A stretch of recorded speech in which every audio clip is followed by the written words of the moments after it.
Greater Good Radio. Connect, learn, heal, and grow.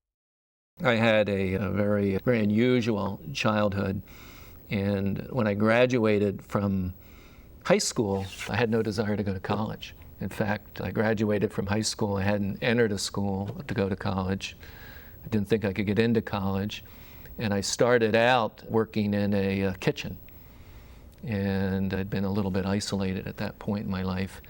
And I worked and I had to bus all the dishes at a big office building in downtown Philadelphia.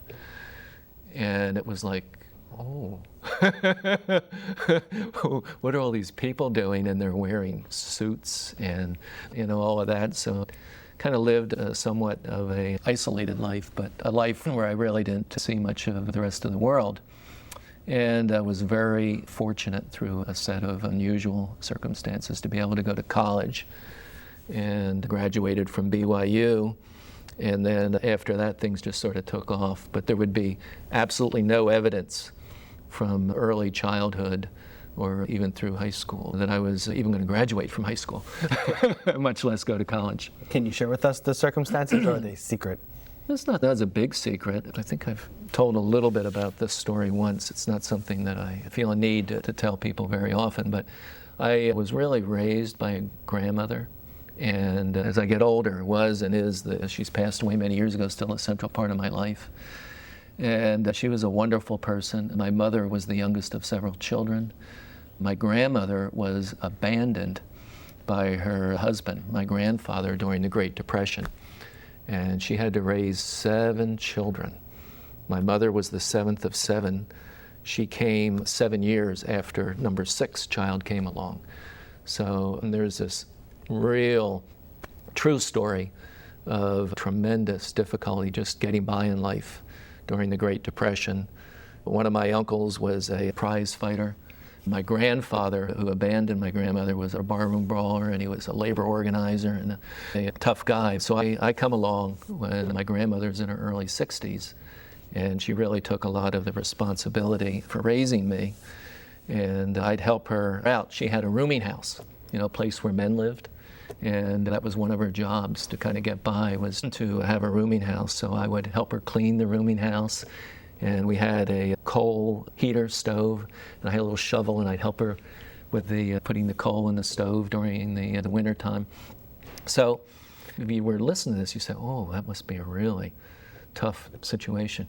It's the opposite. It was great, because you had somebody who really cared for you. And, to have one person that really cares for you is a lot in this world. So sort of with a lot of fits and starts, I did graduate from high school in an area where I guess what you'd say is we aspired to be working class people. and then after that, I went from one environment to a college environment where there was a kind of a greater ability to kind of learn about the larger world, and then I just sort of fit myself into it. How did you get in, though? I mean, BYU is not easy to get into. Yeah, it was easier back then. And it's a strange story, but at that point, schools like today, they had early cutoff dates, and that was one school that didn't have a cutoff date. So I'm working in this kitchen. I've got a hairnet on. 17 years old, and I said, you know what? Maybe I made a bad choice here. Maybe I really do want to go to college. And I found there was a list of colleges that had late acceptance periods. This was like in August. And for whatever reason, I think they just put me in the right pile when they should have put me in the left pile. They chose to accept me. I wasn't a member of the Mormon faith. And I remember I got to Utah and I didn't have any place to stay. I'd never met a Mormon. And I was in on a probational basis too. So that was it. So what was the change for you? Because, you said you weren't the best student in high school. You weren't planning on going to college, but you eventually went there. So when you got to college, was there somebody that mentored you and said, listen, you need to buckle down, this is serious. It could be your life. Yeah, I'll tell you what happened. My grandmother, who had no money, gave me a lot of her savings to go to school. I'll be darned if I was going to, not honor what she was doing for me. Yes, this is a very poor woman who gave much of what she had because she wanted to see me make something better of myself. So, I think going to high school. It's like you don't pay for it and all of that, but it was a whole different environment too. You know, I felt when I went to BYU, it was like watching Ozzie and Harriet. And, you know, I mean, it's sort of an Ozzie and Harriet theme park, but the people were nice, the people had goals, and it was a very different world than I had been in before. You know, we were hitting each other with cue sticks and things like that after school.